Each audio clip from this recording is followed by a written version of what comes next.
ਬਜ਼ੁਰਗ ਕਹਿੰਦੇ ਨੇ ਕਿ ਭਾਵੇਂ ਸਿਰ ਸਿਰਹਾਣੇ ਰੱਖ ਲਓ ਤੇ ਭਾਵੇਂ ਪਾਉਂਦੀ ਰੱਖ ਲਓ, ਲੱਗ ਹਮੇਸ਼ਾ ਦਰਮਿਆਨ 'ਚ ਹੀ ਆਉਣਾ। ਠੀਕ ਹੈ ਜੀ। ਤੇ ਖਰਚੇ ਲੋਕਾਂ ਨੇ ਆਪ ਵਧਾਏ ਦੇ ਨੇ। ਅੱਜ ਕੱਲ੍ਹ ਜਨਾਬ ਮੋਬਾਇਲ ਦਾ ਖਰਚਾ, ਨੈੱਟ ਚਲਾਉਣਾ, ਸੋਸ਼ਲ ਮੀਡੀਆ ਚਲਾਉਣਾ, ਵੇਖਣਾ। 500 ਦਾ ਦੁੱਧ ਲੈ ਆਉਂਦੇ ਹਾਂ ਅਸੀਂ ਤੇ 200 ਦਾ ਜਨਾਬ ਅਸੀਂ ਲੈ ਆਉਂਦੇ ਹਾਂ ਆਂਡੇ, ਤੇ 300 ਦੀ ਸਬਜ਼ੀ ਦਾ 1000 ਗਿਆ।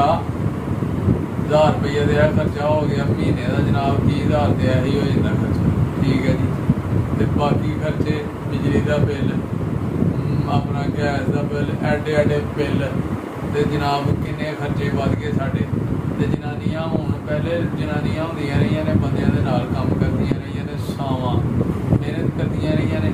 ਸਾਰਾ ਕਸੂਰ ਅਸੀਂ ਗੌਰਮੈਂਟ ਦਾ ਕੱਢ ਛੱਡਦੇ ਹਾਂ। ਸਾਡੇ ਆਪਣੇ ਵੀ ਇਹ ਕਸੂਰ ਹੈਗੇ ਨੇ ਕਿ ਅਸੀਂ ਬੱਚਤ ਨਹੀਂ ਕਰਦੇ, ਕੰਮ ਨਹੀਂ ਕਰਦੇ, ਮਿਹਨਤ ਨਹੀਂ ਕਰਦੇ।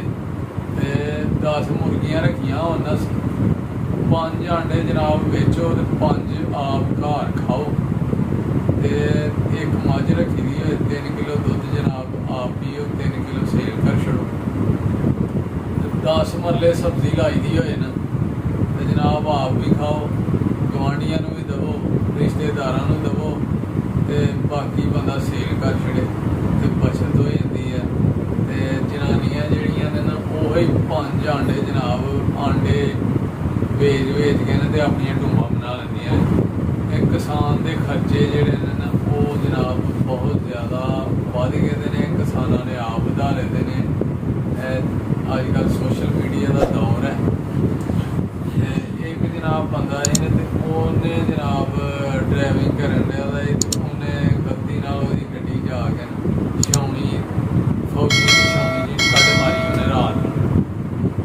ਉਹ ਜਨਾਬ ਫੌਜੀਆਂ ਨੇ ਬਿਠਾ ਲਿਆ ਫੜ ਕੇ ਉਹਨੂੰ, ਕਿ ਤੈਨੂੰ ਨਹੀਂ ਪਤਾ ਤੂੰ ਫੌਜੀਆਂ ਦੀ ਛਾਉਣੀ 'ਚ ਗੱਡੀ ਮਾਰੀ ਕੱਢੀ ਹੈ।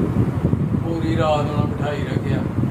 ਸਵੇਰੇ ਉਹਨੂੰ ਛੱਡਿਆ ਤੇ ਉਹ ਗਿਆ ਘਰ ਗਿਆ ਤੇ ਉਹਨੇ ਕਿਹਾ ਜੀ ਲਿਆ ਕੀ ਪਕਾਇਆ।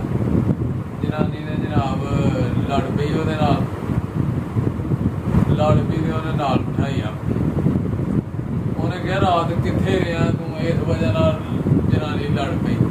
ਉਹਨੇ ਜਨਾਨੀ ਨੂੰ ਲਿਆ ਨਾਲ ਬਿਠਾਇਆ ਤੇ ਲੈ ਗਿਆ। ਫਿਰ ਜਾ ਕੇ ਉਹਨੇ ਫੌਜੀਆਂ ਦੀ ਛਾਉਣੀ 'ਚ ਗੱਡੀ ਮਾਰ ਕੱਢੀ। ਫੌਜੀਆਂ ਨੇ ਕਿਹਾ ਤੈਨੂੰ ਰਾਤ ਨੂੰ ਨਹੀਂ ਪਤਾ ਲੱਗਾ, ਪੂਰੀ ਰਾਤ ਇੱਥੇ ਤੈਨੂੰ ਬਿਠਾਈ ਰੱਖਿਆ, ਫਿਰ ਤੂੰ ਆ ਕੇ ਸਾਡੀ ਛਾਉਣੀ 'ਚ ਮਾਰ ਕੱਢੀ ਹੈ, ਮਾਰੋ ਇਹਨੂੰ ਫੈਰ ਹੋਏ।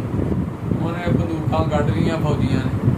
ਉਹਨੇ ਕਿਹਾ ਯਾਰ 1 ਮਿੰਟ ਠਹਿਰ ਜੋ, ਫਰੰਟ ਸੀਟ ਤੇ ਮੇਰੀ ਜਨਾਨੀ ਬੈਠੀ ਦੀ ਹੈ, ਉਹਨੂੰ ਜਾ ਕੇ ਦੱਸ ਛੜੋ ਵੀ ਮੈਂ ਰਾਤ